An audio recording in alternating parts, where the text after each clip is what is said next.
talked to the electrician about doing some telephone work in the other homes. As I was leaving the subdivision, this lady was walking down the street, running. I don't know who she was. The lady in her house. Your Honor, listen to me. He didn't interrupt you. I don't want you to say a word. Do you understand? Yes. And she was, her clothes were torn. She was distraught. She was crying. I stopped. I said, "Are you okay?" Describe this lady to me. She was blonde-haired, probably 40 years old. I don't know. I've never seen her before. I've never seen her since. I don't know her name. Okay, so this Maybe blonde lady was coming down the street distraught with torn clothes. Yes.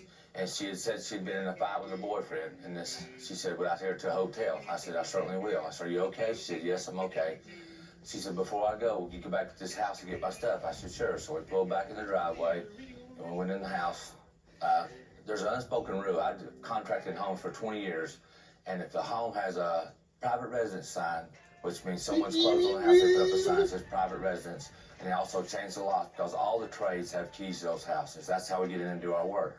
I mean, the carpenter has a key, the painter has a key, the roofer, everybody has a key. So the house was wide open.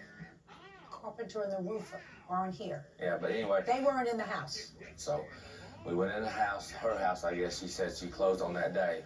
And as we entered the house, this lady's clothes were torn, and there was stuff all over the floor. Her purse was just spread. Her change, her cell phone, her makeup, everything was all over the floor.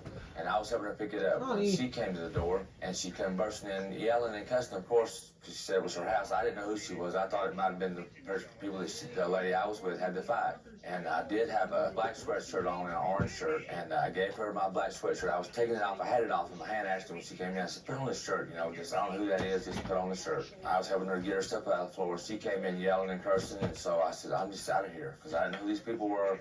I mean, it was just her word against mine. She bought the house. I didn't know who she was. You got the story so far? Oh.